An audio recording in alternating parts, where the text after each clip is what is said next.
السلام علیکم ورحمۃ اللہ وبرکاتہ۔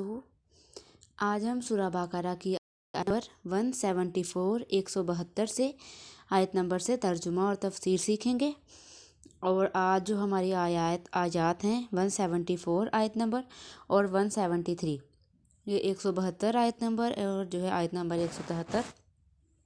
اس کی جو ہے ہماری تفسیر زیادہ ہے، ٹھیک ہے۔ اس میں بتایا گیا ہے کہ مسلمانوں کو اور تمام ایمان والوں کو کہ جو پاکیزہ رزق کھاؤ اللہ نے جو تمہیں دیا، اور اللہ کا شکر ادا کرو، اور جو ہے حرام چیزیں اور جو مردار چیزیں اس کے کھانے کی جو منع کیا گیا ہے، ممانعت ہے، اور جو اس کو حرام فرمایا ہے، اور جو بہت مجبوری کی حالت میں کہ اگر کچھ موجود نہ ہو اس وقت کتنا سا ہم کھا سکتے ہیں، کہ اگر جو مردار میں سے یا زندہ رہنے کے لیے اس کا سارا تفسیر سے جو تفصیلاً بیان آئے گا انشاءاللہ۔ تو اب جلدی سے ہم اپنی جو آیت نمبر 172 اوپن کر لیں اپنی جو ہے۔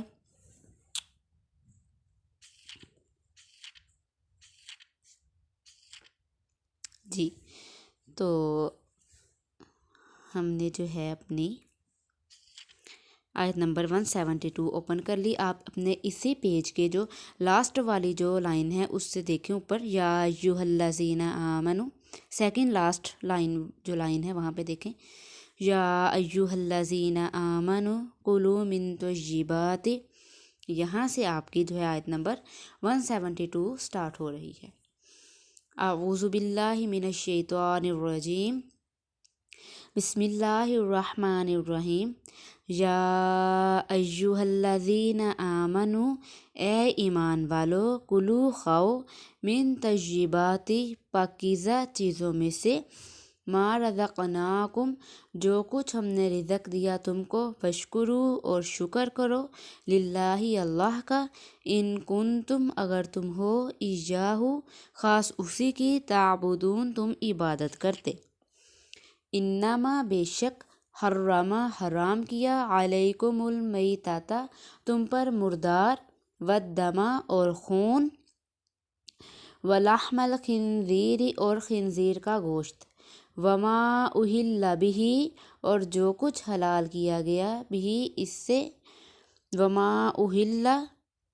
بہ، اور جس پر نام پکارا جائے، بہ، اس پر، لغیر اللہ، غیر اللہ کا، اللہ کے علاوہ کسی کا، وما اہل بہ، اور جس پر نام پکارا جائے، لغیر اللہ، غیر اللہ کا، فمن اضطر، پس جو کوئی شخص بے اختیار ہو جائے، غیر باغ، تو وہ نہ نافرمانی کرے، ولا عاد، اور نہ وہ زیادتی کرے، فلا اثم علیہ، پس نہیں ہے کوئی گناہ اس پر، ان اللہ، بے شک اللہ تعالی، غفور الرحیم، بخشنے والا، رحم کرنے والا ہے۔ غیر باغ، تو نہ وہ نافرمانی کرے، ولا عاد، اور نہ وہ حد سے تجاوز کرے، یعنی کہ نہ وہ زیادتی کرے، فلا اثم علیہ، فلا اثم علیہ کے پر نہیں ہے کوئی گناہ اس پر، ان اللہ غفور الرحیم، بے شک اللہ تعالیٰ بخشنے والا، رحم کرنے والا ہے۔ اب اس کے خلاصہ تفسیر میں ہے کہ پچھلی یہ جو ہماری آیت ہے سیکنڈ لاسٹ پہ، جو یا ایھا الذین، یا ایھا الذین آمنوا کلوا من طیبات، اس میں فرمایا گیا ہے کہ جو طیبات، کہ پاکیزہ چیزیں کھاؤ۔ اب طیبات کے معاملہ میں مشرکین کی غلطی بتلا کر ان کی اصلاح مقصود تھی۔ آگے اہل ایمان کو اس بات سے متنبہ کیا گیا ہے کہ وہ اس غلطی پر مشرکین کی موافقت نہ کرنے لگیں۔ اسی کے ضمن میں اہل ایمان کو اپنے انعامات کا ذکر اور اس پر ادائے شکر کی تعلیم بھی ہے۔ اے ایمان والو، ہماری طرف سے تم کو اجازت ہے کہ جو شروع کی جو ہے روح سے جو ہے جو پاک چیزیں ہم نے تم کو دی ہیں، پاکیزہ چیزیں، حلال چیزیں جو تم کو فرمائی ہیں، ان میں سے کھاؤ، اور ان میں سے اجازت ہے کہ کھاؤ، اور کھانے کے بعد اللہ کا شکر بھی ادا کرو،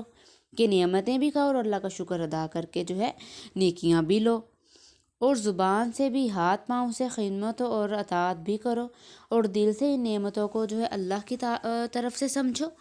اور اگر تم خاص ان کے ساتھ غلامی کا تعلق رکھتے ہو، اور یہ تعلق ہونا مسلم اور ظاہر ہے، بس جو ہے شکر بھی ثابت ہے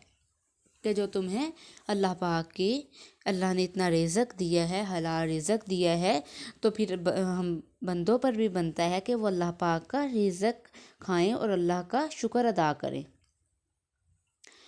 اب اس میں جو اب بیان کیا گیا کہ حلال کو حرام مت کرو، حرام کو حلال مت سمجھو، جیسا کہ مشرکین اس میں مبتلا تھے۔ مثلا مردار جانور، ایسے جانور جن کو غیر اللہ کے نام پر ذبح کیا گیا ہو، مشرکین ان کو کھایا کرتے تھے، ان سے منع کیا گیا۔ اور جو ہے اللہ کے نزدیک فلاں فلاں جانور حرام ہے، اور اس طرح کہہ دیتے تھے اپنی طرف سے، اور یہ بھی حرام ہے، جائز نہیں ہے، اتنا گناہ ہے، ناجائز ہے۔ اس کے سوا دوسرے جانوروں کو اپنی طرف سے حرام قرار دینا غلط ہے۔ جو اللہ نے حرام کیے ہیں درندے وغیرہ، ان کو نہ کھاؤ، رک جاؤ ان سے۔ لیکن جو اللہ نے حلال کیے ہیں تمہارے لیے جانور، جس طرح کے زمانہ جاہلیت میں لوگ کرتے تھے، حلال جانور کو اپنی طرف سے حرام کر دیتے تھے، تو تم اس کو اپنی طرف سے حرام مت کرو۔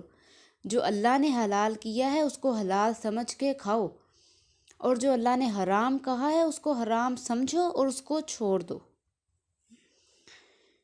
اللہ تعالیٰ نے تم پر صرف ان چیزوں کو حرام کیا ہے اور ان چیزوں کو حرام نہیں کیا جن کو تم اپنی طرف سے حرام کر رہے ہو۔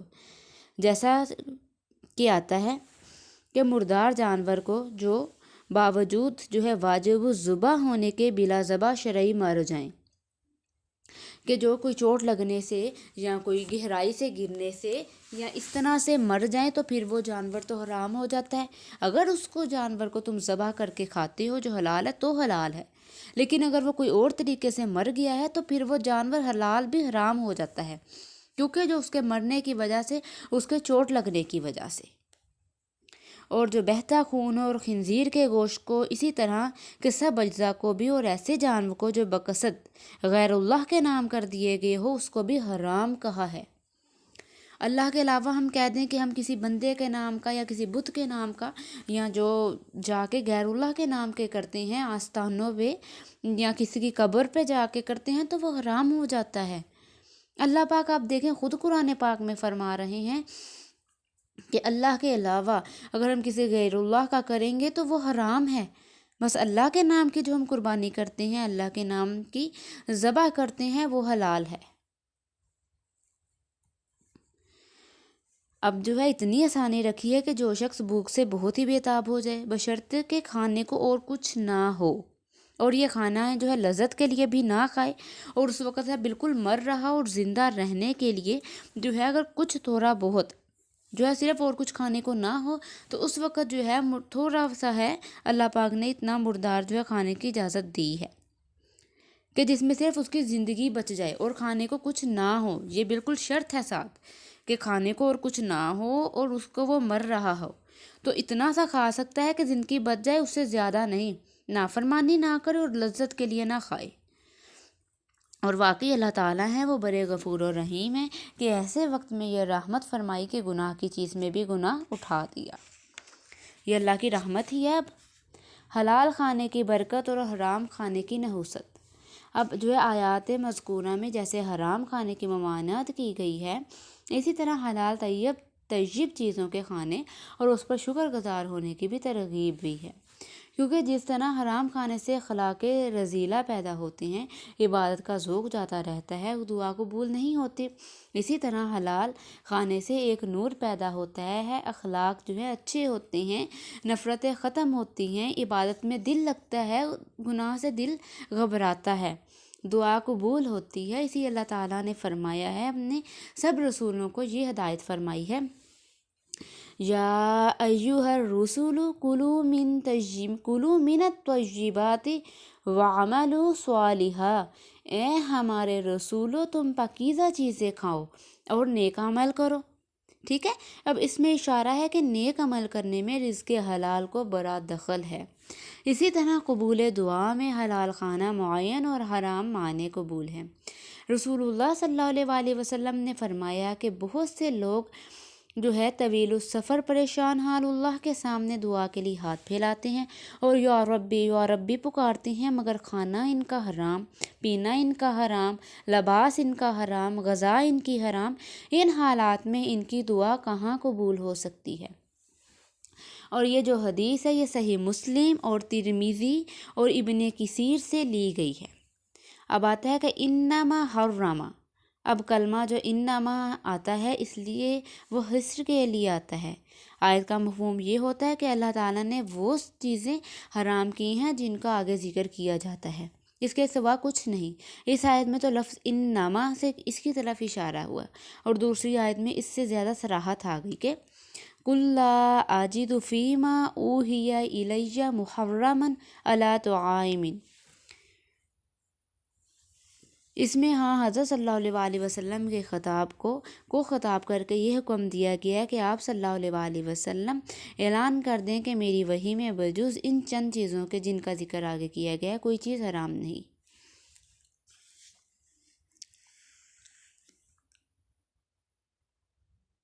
اب آگے جن 4 چیزوں کو حرام قرار دیا گیا وہ 4 چیزیں یہ ہیں: میتہ مردار، خون،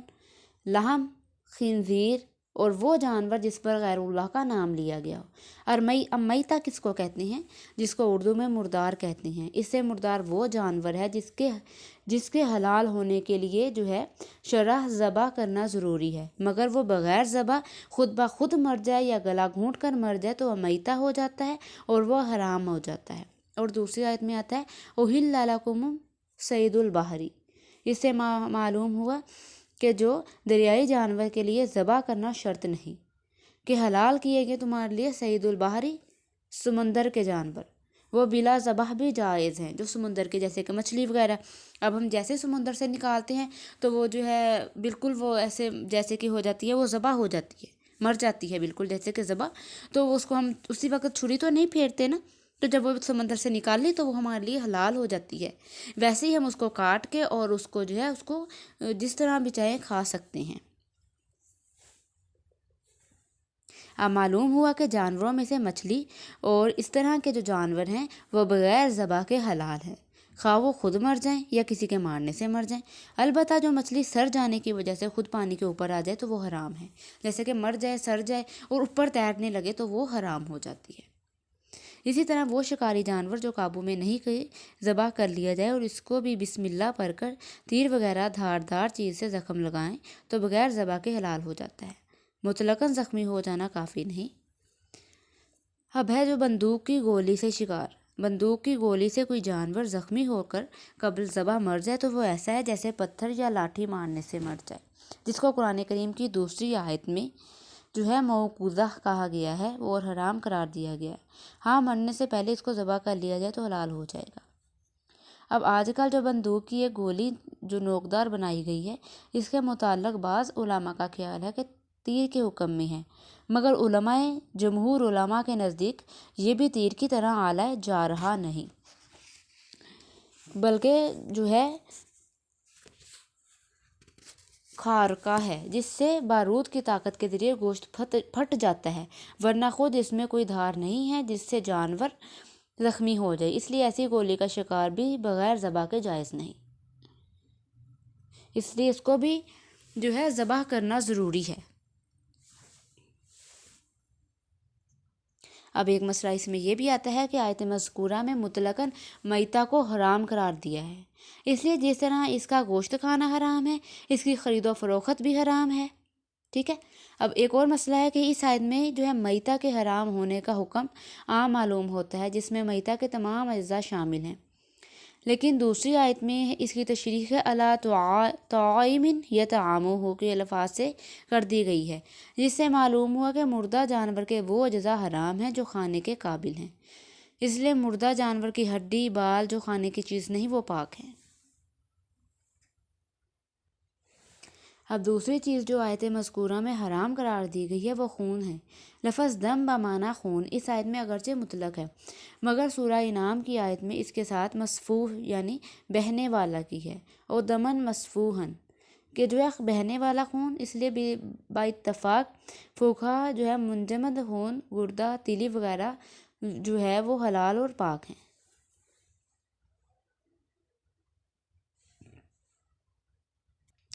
اب جو ہے جبکہ حرام صرف بہنے والا خون ہے، تو جو خون ذبح کے بعد گوشت میں لگا رہ جاتا ہے وہ پاک ہے۔ فقہا اور صحابہ رضی اللہ تعالیٰ عنہم اور تابعین رحمہم اللہ اور اس امت کا اس پر اتفاق ہے۔ جس طرح خون کا کھانا پینا حرام ہے، اس طرح اس کا خارجی استعمال بھی حرام ہے۔ اب تیسری چیز اس میں جو آئی ہے تحریم خنزیر، خنزیر کا حرام ہونا۔ تیسری چیز جو اس آیت میں حرام کی گئی ہے وہ لحم خنزیر ہے۔ آیت میں حرمت خنزیر کے ساتھ لحم کی قید مذکور ہے۔ امام قرطبی رحمہ اللہ نے فرمایا کہ اس سے مقصود یعنی لحم یعنی گوشت کی تخصیص نہیں، بلکہ اس کے تمام اجزاء، اس کی ہڈی، اس کی کھال، اس کے بال، اس کے پٹھے، سب جو ہیں حرام ہیں خنزیر کے۔ اور چوتھی چیز جو آئی ہے ما اہل بہ لغیر اللہ، اور جو چوتھی چیز جس کو آیت میں حرام قرار دیا ہے وہ جانور ہے جو غیر اللہ کے نام زد کر دیا گیا ہو، اللہ کے علاوہ جو ہے کسی کو کے نام کر کے ذبح کیا جائے۔ اول یہ کہ کسی غیر اللہ کے لیے کی جائے، مطلب کہ بت کے نام پر یا کسی کی قبر پر جا کر کیا جائے، تو وہ یہ صورت بے اتفاق و اجماع امت حرام ہے۔ اور جو ذبح کے وقت نام لے لیا جائے کہ ہم نے تو یہ اس قبر والے کے نام پر کیا یا اس کی تعظیم میں کیا، اس کے تقرب کے لیے کیا، یا اس بت جو ہے بت کے نام پر کیا، تو وہ جو ہے اس کا خون بہانے سے تقرب الی غیر اللہ مقصود ہو، جو ہے اس طرح جو ہے بالکل حرام ہو جاتا ہے۔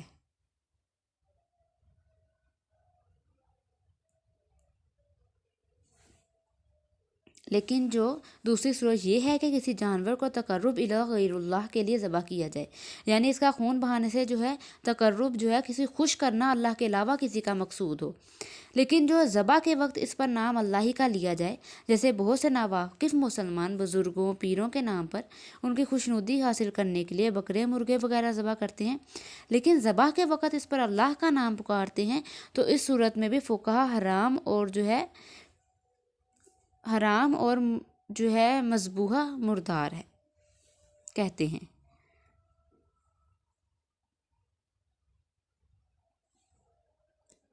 اب اس سے یہ بات بھی معلوم ہو گئی کہ کچھ بھی ہم نے کرنا ہے، کچھ کھانا ہے، پینا ہے، کسی کو کچھ کھلانا ہے، تو وہ بھی اللہ کے نام ہی پر کیا جائے، کسی غیر اللہ کے نام پر، اللہ کے نام پر، کسی بت کے نام یا کسی قبر کے نام والے پہ نہ کیا جائے،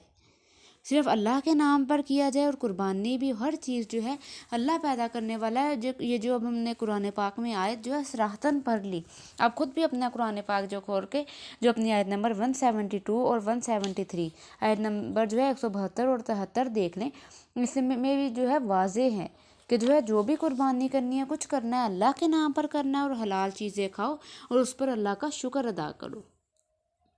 اب یہاں پر جو ہے ہماری تفسیر جو ہے کمپلیٹ ہو گئی، ٹھیک ہے۔ اب جو ہے یہ ایک اور چیز دیکھ لیں کہ اب ان 4 چیزوں کو حرام قرار دینے کے بعد، ٹھیک ہے، جو میں نے آپ کو بتا دیا، اب اس میں آخر میں ایک جو ہے استثناء کیا ہے، ایک حکم استثنائی ہے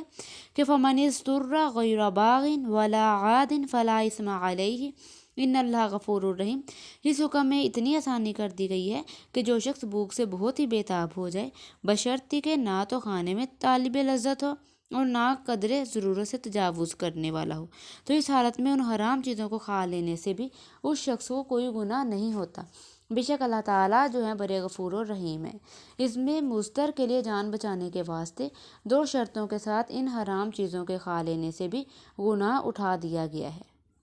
اب مضطر جو ہے شرعی اصطلاح میں اس شخص کو کہا جاتا ہے جس کی جان خطرے میں ہو، معمولی تکلیف یا ضرورت سے مضطر نہیں کہا جا سکتا۔ تو جو شخص بھوک سے ایسی حالت پر پہنچ گیا کہ اگر کچھ نہ کھائے تو جان جاتی رہے گی،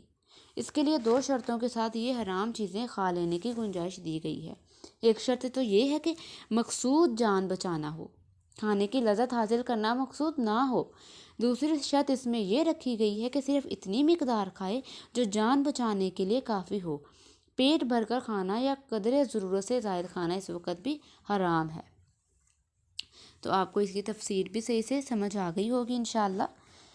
تو اللہ پاک آپ کو بھی صحیح سمجھنے کی اور مجھے جو ہے صحیح بتانے کی توفیق عطا فرمائے، آمین۔ صدق اللہ العظیم۔